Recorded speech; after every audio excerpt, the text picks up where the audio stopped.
Hello and welcome to this edition of Conversations with the Mayor. Once again, I'd like to welcome Mayor Brian Arrigo. Thank you. Brian, thank you Ed. for having this conversation once again. I think the last time we were together, we were on the beach. We were. A beautiful sunny day, and we still have a sunny day out there. It's almost like the summer doesn't want to quit. Yeah.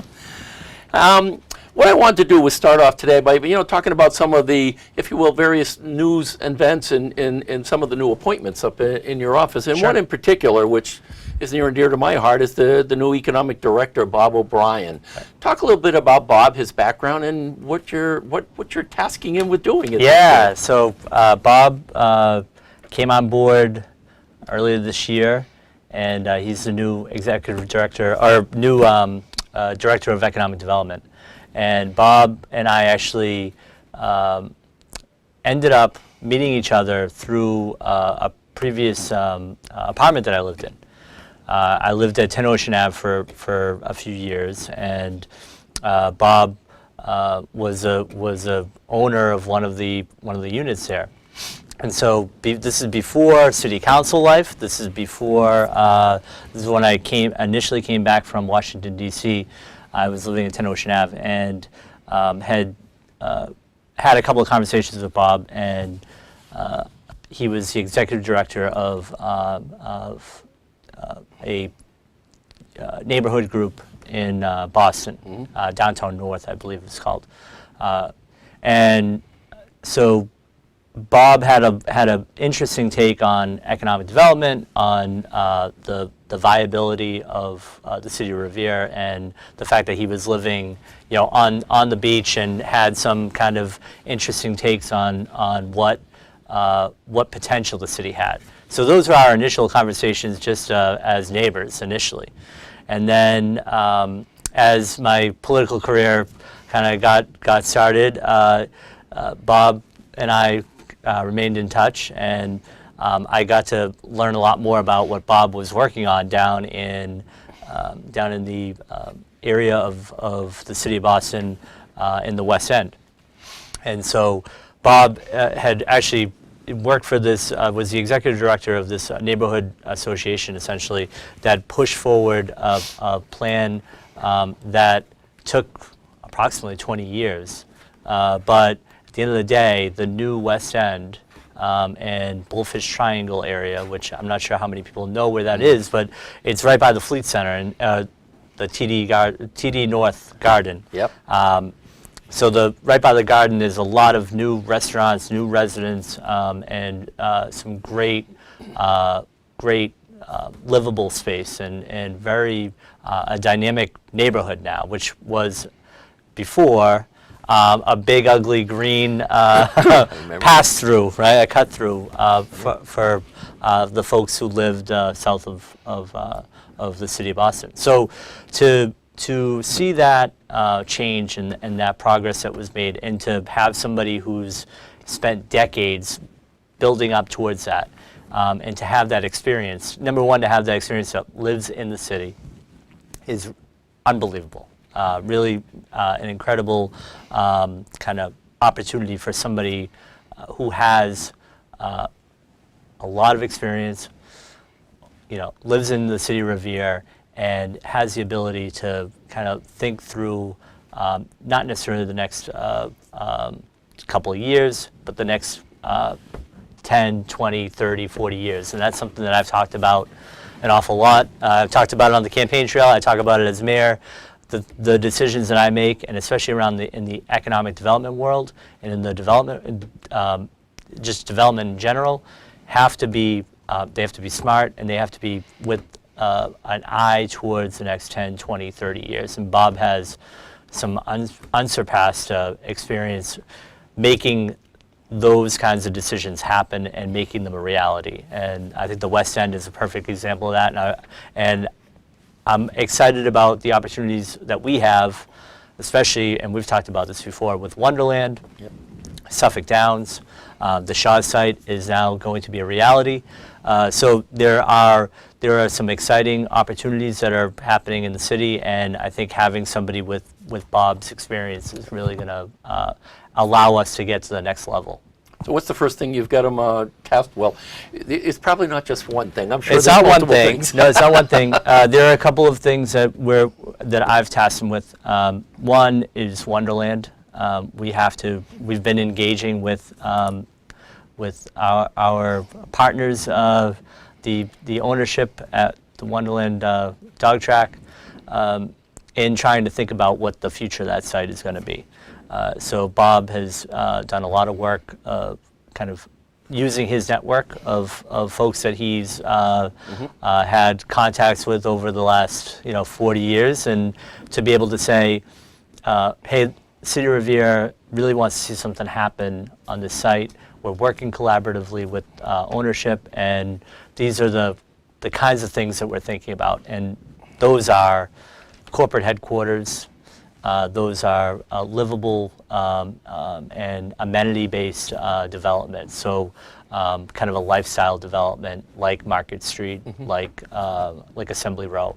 So Wonderland is one of the top things on his list. The other is comprehensive plan and planning process for the city. That, right? Yeah. So that's another thing that he's going to be tasked with.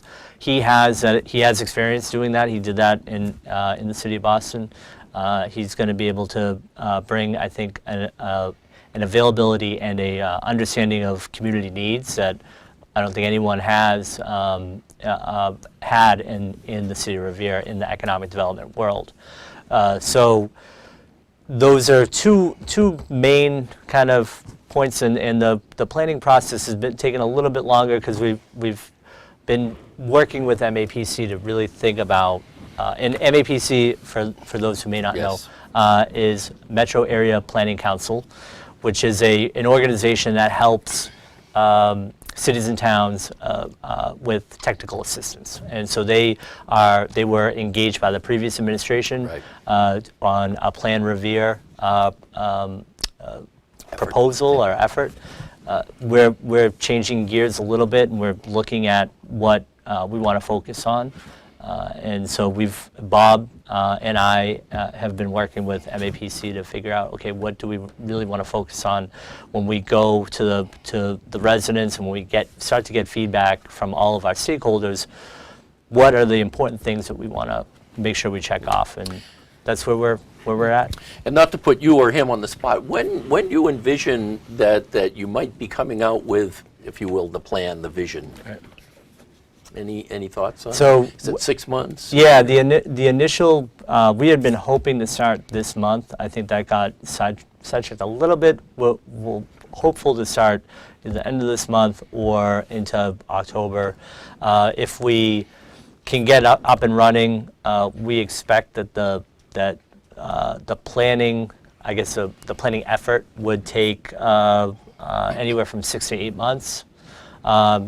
Community engagement and having that kind of opportunity to involve the public will take a little bit, but if we figure 6 to 8 months to maybe get folks engaged, get them involved, start to get feedback, and then have some tangible recommendations. I think that's what we're hoping for. Sometime within the next 6 to 8 months, so we're looking like early next year that some picture is going to start to take hold. But in the meantime, you're focusing on trying to get something going in Wonderland. Right. And I think, part of the conversation, and we all know with the the discussions around the Shaw's project, the Shaw's site project, of course, the big issue is, residential development. Do we need more residential development? A lot of people think we need more retail or industrial. And I was saying to somebody recently, I think that given that the Shaw's project is now in, the next focus needs to be on trying to bring in something big in terms of retail or industrial. And the focus has always been on commercial and retail development. So and the reason why, and I think to take a step back and think about the Shaw's site, the initial proposal I was against. Yes, the 300 units I was against. I didn't even want them to come back. And one thing that the one question that I asked, if anybody looks at the tape, I asked the previous economic development director whether or not the applicants would be coming back with any commercial aspect. If they were allowed to withdraw without prejudice last year, would they come back? Would they be coming back with some commercial aspect? And the answer was no. So from my point of view, if they weren't coming back with any commercial, there's no use in them coming back, because I thought that the site was too dense. That building was too big for the site. When I took office, we started to have conversations with the developers. I said, don't come back without a commercial entity. Yep. So to have that focus has always been there for me, and I think it was reflective in what they came back to the city council with. And we're going to continue to make sure that that's a priority, that the first floor activation of sidewalks, that we have retail and the amenities that everyone is clamoring for, but that we do it in a smart way, and that it's not that it's not too big, that it's right-sized, and that it fits with the community, and that there's community input into what happens. But it would be very short-sighted, and I said this before too, when the conversation about moratorium came up. I said it would be short-sighted because we'd be taking off the table the ability to put projects like Market Street or Assembly Row before the city, and I think that those are the kinds of developments that we want to focus on. With that said, when we look at other communities and we look at what people have been able to pull off and what other communities have been able to pull off, the one thing that I think has been lacking is the real corporate base, and to have a piece of property like Wonderland, and to have the ability to say we have 35 acres that sit in between the commuter rail and the heavy rail or light rail, and that are going to be able to be developed.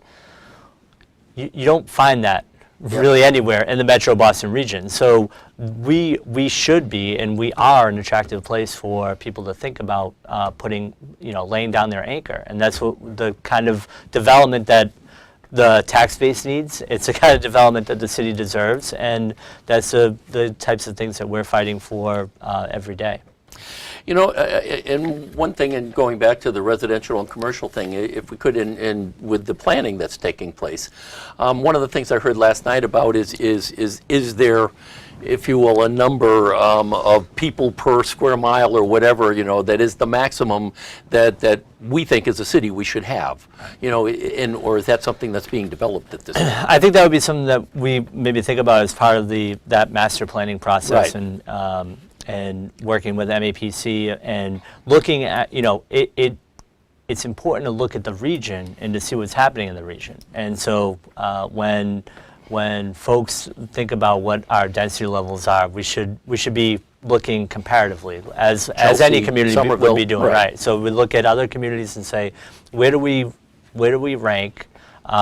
We are a little unique in that we have so much, I think, cut-through traffic. Yep.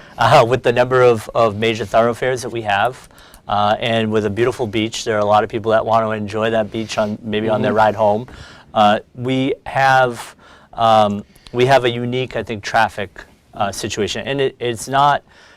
Traffic doesn't know political boundaries, so the same issues Everybody looks for the easiest way. Right.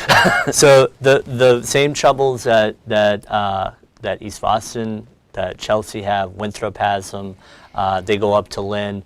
So we need to, and I've had a couple of conversations with folks on the state level about this is a bigger issue than one community. It's a bigger issue than 2 or 3 communities. It's it's something that has to be tackled in more of a regional aspect. And so to have those conversations, they're not great politically because it's going to take a long time to figure out. And like I said, they don't know traffic doesn't know political boundaries. But we at least have to start the conversation and say, how do we make sure that that 1A isn't a bottleneck? And that, 1A impacts, like I said, Chelsea, East Boston, Winthrop. Those are communities that are struggling with the same kind of traffic frustration that folks in Revere have. Yeah. So, and you mentioned the state at one point, and it would seem to me, and I look at Chelsea in particular. Chelsea, hit the bottom of the barrel a number of years ago, and then they assigned a city manager, and I forgot the first gentleman's name, but then Jay Ash was the city manager, and I look at all the development that's taken place there, and people say, why them, not us? And personally, in my mind, it would seem that, you know, there's been a lot of state help in getting those businesses, those hotels and whatnot to go in there. Where are we in getting that sort of help to bring them here? So Harry Spence, I think, was the first city manager. It may be, right? yeah. I think, or he was a receiver. Because I used to work at where I used to work at one point, and but at any rate. So Chelsea, part of their revitalization and what Jay Ash's, I think, strategy was was really to give TIFs to a lot of so tax incentives to tax incentive financing. Well, the city gave a TIF to Market Basket, and there was a TIF given to NECO. You know, so we've given it kind of strategically, and NECO was one of those. Actually, the TIF is running out this year, so their TIF is down to 1% in fiscal year 17. So that's an interesting kind of aspect to keep in mind. But Jay really focused on getting people into Chelsea, getting the state and federal kind of assistance that they were able to get because they were under receivership, and the folks at the state level had a good understanding of what was going on in Chelsea. The turnaround was a little bit easier because they had that relationship, and I think Jay was willing and able to give incentives to folks to come in and really rolled out the red carpet. That's something that I think, you know, we're trying to figure out what the fine line is. You know, we want to roll out the red carpet. We want to provide a predictable environment for anybody that's willing to come in and invest in the city.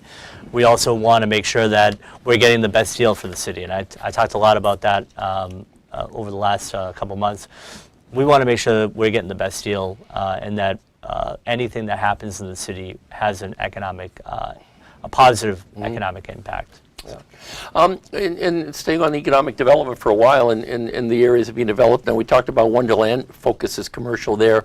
You know, the other big elephant in the room is Suffolk Downs. Yep. Any discussions or any sort of planning going on with them at this point? So the way that I've been approaching Wonderland and Suffolk is kind of together. They're both owned by the same company, right? They're owned by, so there's the same ownership group, but there's a little bit of a different ownership rights that are that go along with the individuals who own those properties. But in conversation with ownership, it's clear that it's clear to me that we can use Wonderland as a blueprint. And if we can work collaboratively with ownership on Wonderland, we can use that as a blueprint for what can be done at Suffolk Downs. And so we want to have a comprehensive community process. We want to get feedback. We want input on Wonderland, and we want to be able to use that and use that blueprint to say this is what works. And there have been some interesting conversations, even between different stakeholders at Suffolk Downs, because you're dealing with Boston, the BRA, and ownership at Suffolk Downs, the city of Revere, obviously. So there is going to be, I think, an interesting opportunity to look at that site, that massive site, and really do something great. Yeah, and when you think about it, there really are two components. There's the stables, which is Revere. And at one time, we were going to go off down our own path with Mohegan and do our own thing, and the heck with Boston. But when you look at the overall development, as we're trying to develop a master plan for the city, there probably has to be a master plan for Suffolk Downs. And what's Boston's appetite, I guess, for discussing that? Right. So they're interested. I think they're ready to start thinking about it, to get the ball rolling on some kind of process. And I think figuring out what that process is might take a little while, and whether or not it's between the cities, is it some kind of other entity, outside entity that would include representatives from each city, and that's why I think the focus has been to make sure that let's see what happens in Wonderland. Wonderland's a little bit easier because it's all in Revere, and it's a little bit smaller of a site. We can kind of maybe learn some lessons from what happens, and then be able to transfer those over to Suffolk. But I know there are a lot of people who have a lot of different ideas about Suffolk Downs. So. Yeah, I'm sure. Including some folks who are further down on the Parkway. Yep. I think there was another project that's going up down the beach where the old Lion's Den site is. If I remember correctly, the developer could have gone up 12, 13 stories, but opted for 5. Talk a little bit about how that all evolved. So a lot of properties down the beach especially are zoned by right to go 12, 13 stories high, which I think, given the discussions that have happened in the public arena about residential, folks would have some concerns about. What I've tried to focus on, and again, it goes back to the commercial aspect, is that anything that's happening in the city needs to have that kind of either first floor activation or some kind of commercial component. And we've seen it. There have been a couple of smaller developments that are taking place down on off of Shirley Ave on Dehan Street. There's a 8-unit micro unit building that the City Council special permitted earlier this year, but that's going to have retail space on the first floor. Most hopefully a coffee shop or a small restaurant. There are other things that are happening, and the Lions Den site is another one of them that we're pushing for that first floor activation in some manner. It's a little bit different because they have floodplain issues because of the flood maps that came out, and Ocean Ave kind of dips down a little bit. That site is actually below sea level, I think, and so figuring out how to make sure we can activate the first floor, have sidewalks that folks quite frankly feel comfortable walking down. And if you look at Ocean Ave, the interesting thing is, and what's bothered me the most, is that when you drive down Ocean Ave, going towards Shirley Ave, from say Elliott Circle, you look at the properties that are on the beach, it looks like you're looking at the back of a property, instead of Ocean Ave being kind of a front-facing street. So to get people to think about the fact that Ocean Ave should be as beautiful as the boulevard is, and you have that beautiful scenery, the properties that are on the boulevard, the back of them shouldn't look like the back of buildings. They should look like the front of buildings. So to get people in that mindset, and to get away from dumpsters and back doors being along Ocean Ave will go a long way to, I think, revitalizing the area and making the beach the destination that we all know it is. Anyway. You hit upon something about flood zone, and if I could just take a slight divergence, because I've talked to a number of people, and recently flood insurance costs have gone up as a result of the flood zone and the flood planning changes. Is there anything being done for people in that area, and what? So there were new federal maps that were put out. I think very early in my term. I remember January, February, we had some conversation with FEMA, and FEMA actually had a workshop that I think was helpful for people, because if the new flood maps changed your ability to get insurance, you were notified, and people had some heads up on what they could do. So we've worked with Congresswoman Clark's office to make sure that as a coastal community, this is an issue we continue to think about. On the other end of that is that we need to think about sustainability, and when we are looking at developments that are going on down the beach, how do they become sustainable properties? How do they kind of feed into the ability to not be flood prone? damaged. You know, I mean, if we get hit with a storm like Sandy on our shore, we're going to be in a lot of trouble. So the other thing that I took out of that conversation with FEMA was that there are some state programs that the city can apply for. We would need some sustainability and I think planning additional folks who would be able to do that work in the city in order to get some of the state money that is available. So we've looked into working with some partners to say, how do we take advantage of the fact that we are a coastal community? We haven't thought a lot about sustainability. We haven't thought a lot about rising sea level. We haven't planned for that necessarily. We're going to try to, but we haven't to date. Boston's wrestling with that on the waterfront right now. Right. So how do we leverage all that we have and the opportunities that we have, and we're working hard to make sure that that's something that we can pull off. All right.